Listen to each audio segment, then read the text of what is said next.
Students, welcome back to live cure Ayurveda parents.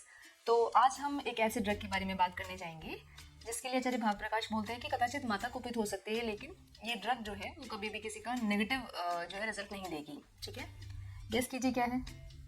तो आज हम पढ़ेंगे हरितकी। हरितकी के बारे में जो जो इम्पोर्टेंट क्वेश्चंस पॉसिबल हो सकते हैं वो सारे हम इस वीडियो में पढ़ेंगे। ठीक है, तो देखिए सबसे पहले हम देखते हैं कि कौन कौन सी क्वालिटीज़ के बारे में या गुणों के बारे में इसके बारे में बताया गया है। जैसे कि बोला गया है कि हरितकी क्या होती है, पंचरसाम उष्णम आलवणम शिवम, है ना। तो इसमें जो है षड रस होते हैं, लेकिन जो लवण है वो नहीं होता है और इसको शिवम बोला गया है। शिवम मतलब क्या होता है, कल्याणकारी, है ना, कल्याणकारी, जो सबका कल्याण करे। नेक्स्ट क्या बोला गया है, दोष अनुलोमनी, यानी कि दोषों का अनुलोमन करेगी। ठीक है, और क्या कहा गया है, लघवी, यानी कि जो लघु है। इसके अलावा वयसः स्थापनी परम। ठीक है, तो अगर क्वेश्चन में आता है कि वयः स्थापना नाम श्रेष्ठम क्या है, तो आप क्या बोलेंगे बताइए, हरितकी? नहीं, तो वहां पर आंसर गलत है, हरितकी नहीं बोल सकते। वयसः स्थापनी परम है आम्लकी। तो आप बोलेंगे अभी तो आप श्लोक में ये बता रहे हैं, तो आम्लकी क्यों आंसर लगवाया, है ना। तो जब हम चैप्टर 25 पढ़ते हैं चरक सूत्र का, तो वहां पर हम आग्रह द्रव्य पढ़ते हैं ना। तो जब भी श्रेष्ठता के ऊपर क्वेश्चन आएगा तो हमेशा हमें आग्रह द्रव्य से आंसर देना है। तो इसलिए वयसः स्थापनी परम इज आम्लकी। ठीक है, लेकिन अगर बोथ ऑप्शन रख के पूछेगा तो फिर आप हरितकी भी लगा सकते हैं, आम्लकी भी लगा सकते हैं। ठीक है, और क्या बोला गया है, सर्वरोग प्रशमनी, सर्वरोग प्रशमनी बुद्धि इंद्रिय बलप्रदम।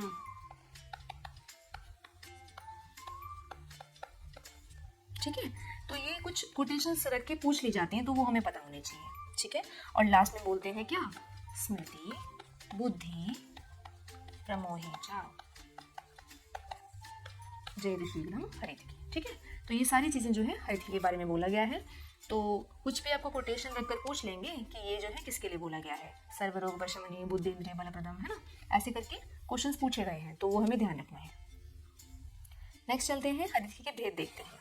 हरितकी के जो भेद हैं वो 7 बताए हैं। ठीक है, तो इसके पीछे भी एक मैथोलॉजिकल स्टोरी है। जैसे कि हमारा आयुर्वेद आपको पता ही है, अथर्ववेद का अंग है ना, तो कहीं ना कहीं इसको जो है मैथोलॉजिकल स्टोरीज पर बेस्ड बताया गया है। तो जो हरितकी के भेद हैं वो ऐसे बताए गए हैं कि जो इंद्र भगवान थे, वो जो अमृत का कलश है ना, तो अमृत कलश को लेकर के पान कर रहे थे। तो पान करते हुए कुछ बूंदे गिरी धरती पर, है ना, तो उसी से जो है हरितकी की 7 जातियों की उत्पत्ति हुई है। वो कौन कौन सी है, विजया, रोहिणी, पूतना, अमृता, अभ्या, जीवंती और चेतकी। ठीक है, तो ये 7 जो है टाइप्स बताई गई हैं आचार्य भावप्रकाश के द्वारा, तो वो हमें पता होनी चाहिए। ठीक है, नेक्स्ट देखिए इसको याद कैसे कर सकते हैं हम। तो देखो एक हमने ट्रिक बनाई है, होपफुली आपको इजी लगेगी। वीर पाजी चेतक से जाते हैं। ठीक है, तो कोई जो है इंसान है तो उसको बोल रहे हैं वीर पाजी, चेतक से जाते हैं। तो पुराने ज़माने में जो चेतक का स्कूटर था वो बहुत फेमस हुआ करता था, है ना, आपने सुना होगा अपने पापा या फिर अपने बड़ों के उससे। तो चेतक स्कूटर हुआ करता था, तो आपको वो सूर्य याद रखनी है कि वीरपाजी चेतक से जाते हैं। तो ये देखो, ये आप डायग्राम से भी याद कर सकते हैं, ये हमने कोशिश करी इलस्ट्रेट करने की। तो ये वीरपाजी सरदार है ना, तो ये स्कूटर से जाते हैं। अब देखिए वीर से कैसे याद रख सकते हो, वी से विजया, र से रोहिणी, प से पूतना और अमृता और अभ्या, ये पा ऐसे याद रखिएगा, पा जी या फिर पा जी, जैसे भी आपको लगे। तो डबल ए आएगा, ये ध्यान रखना है। तो अमृता, अभ्या, जीवंती और चेतकी। ठीक है, तो यहाँ पर हमारी 7 ड्रग्स हो गई हैं, 7 टाइप्स हो गई हैं। अब इसके बारे में हम इम्पॉर्टेंट चीज़ें देख लेते हैं, जैसे कि जहाँ से मोस्ट कॉमन क्वेश्चन पूछे जाते हैं हम केवल वही डिस्कस करेंगे। ठीक है, तो पहले हम विजय के बारे में देखते हैं। तो विजय के बारे में क्या बताया गया है, सर्वरोगहर।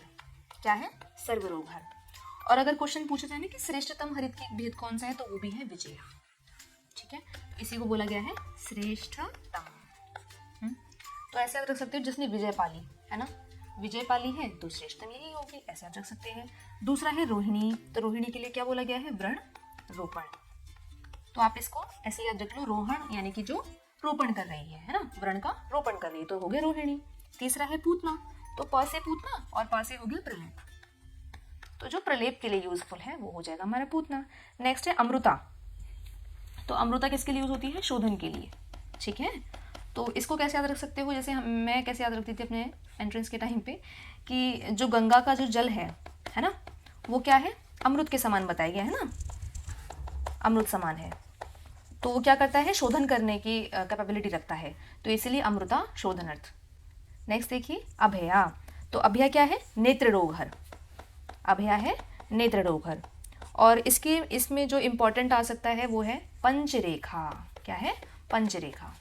तो वो भी ध्यान रखना कि अभया हरितकी में 5 रेखाएं मिलेंगी आपको, ठीक है, इसके फ्रूट्स में। नेक्स्ट है जीवंती।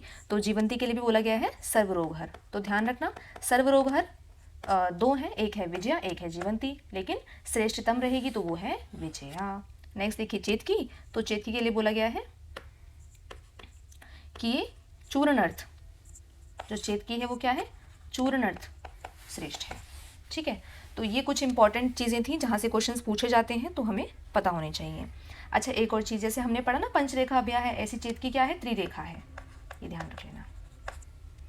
तो आगे चलते हैं, ये आप ट्रिक याद रख लेना। नेक्स्ट देखते हैं हरितकी का अनुपान अकॉर्डिंग टू दोष अवस्था। अगर मान लीजिए कोई रोग हुआ है जिसमें वात दोष प्रधान है तो अनुपान क्या देंगे? घृत देंगे, ठीक है। अगर पैतिक रोग है तो अनुपान शर्करा के साथ है, कफज रोग है तो लवण के साथ है, और अगर सन्निपातिक है तो गुड़ के साथ है, ठीक है। तो ये हमें याद होना चाहिए, इंपॉर्टेंट है। नेक्स्ट देखते हैं ऋतुओं के अनुसार। अगर मोस्ट कॉमन क्वेश्चन मैं बात करूं हरितकी का तो वो यहीं से पूछा जाता है, अनुपान के अगर क्वेश्चन आते हैं तो, ठीक है। तो शिशिर ऋतु में पिपली के साथ देते हैं, बसंत में मधु के साथ देते हैं। तो आप इसको कैसे याद रख सकते हो? देखो बसंत ऋतु में क्या है कि बहुत ही मतलब प्लीजेंट मौसम होता है, क्योंकि उसमें फ्लावरिंग सीजन है ना, मधुमक्खियाँ इधर उधर जा रही हैं, तो मतलब बहुत ब्यूटीफुल सीनरी आप इमेजिन कीजिए। तो मैं वैसे याद रखती थी कि वसंत ऋतु में जो है मधु अनुपान यूज़ करेंगे, ग्रीष्म में गुड़ यूज़ करेंगे, ठीक है। वर्षा में लवण। तो मैंने कैसे याद रखा था कि बारिश का मौसम हो रखा है, हर जगह पानी पानी है ना, और पानी डिपॉजिट हो गया तो जो डिपोजिशन नहीं हो जाती है एकदम सॉल्ट की तरह, कई बार आपने देखा होगा कि घर में अगर जब क्या कहते हैं उसे सीलन आ जाती है ना, तो सॉल्ट जैसा डिपोजिशन हो जाती है कई बार, है ना। तो वर्षा ऋतु में लवण के साथ करेंगे, शरद में शर्करा के साथ, और हेमंत ऋतु में ठंड बहुत है ना, तो शुंठी डाल के चाय पियेंगे। तो या तो आप ऐसे याद रख सकते हो। इसकी ट्रिक भी देख लेते हैं जिन बच्चों को वैसे याद रखने में प्रॉब्लम आ रही है। पीएम गुल, तो पिपली पी हो गया, एम से हो गया मधु, है ना, ये हो गया गुड़, ल से हो गया लवण, शर्करा तो ये हमने पढ़ा था ना इधर, श से शरद, श से शर्करा, ऐसे याद रख लेना। और शुंठी की जो चाय है वो हम हेमंत ऋतु में पीते हैं, क्योंकि गर्म होती है और हेमंत में ठंडी है ना, तो ऐसे आप याद रख सकते हैं। ये देख सकते हैं आप, पीएम गुल और हेमंत ऋतु में शुंठी की चाय। 1-2 बार देखेंगे आप वीडियो को तो आपको खुद याद हो जाएगा। इसके अलावा एक और क्वेश्चन पूछा जाता है, AIPGT 2020 में पूछा गया था, लेटेस्ट क्वेश्चन। हम लोग बहुत ही मतलब ईज में लेते हैं कि अरे ये तो सबको ही आता होगा, लेकिन ईजी क्वेश्चंस ही गलत करते हैं ज़्यादा स्टूडेंट्स, है ना। और ईजी क्वेश्चन जब गलत करते हैं तभी सिलेक्शन रुकता है। तो हमें ध्यान रखना है जो ईजी क्वेश्चंस हैं, जहाँ से क्वेश्चंस की प्रोबेबिलिटी है, वो टॉपिक ज़रूर याद रखें, है ना, और ईजी क्वेश्चंस को गलत ना करें। तो मैं बात कर रही थी AIPGT 2020 में एक क्वेश्चन आया था कि जो श्रेष्ठ हरितकी है उसका भार कितना होता है ना। तो आंसर क्या था? 2 कश, ठीक है, 2 कश आंसर था। तो देखिए कितना इजी क्वेश्चन था, है ना। तो ये चीज़ ध्यान रखनी है। इसके अलावा श्रेष्ठ हरितकी के बारे में और क्या बोला गया है वो आप मुझे कमेंट सेक्शन में बताइए, ठीक है। जो और 4 से 5 क्वालिटीज़ बताई गई हैं वो आप मुझे कमेंट सेक्शन में बताइए। चलिए, अगर वीडियो पसंद आई हो then please do like, share with your friends. Thank you for watching, and if you are new to our channel then don't forget to subscribe. Leave your aspirants.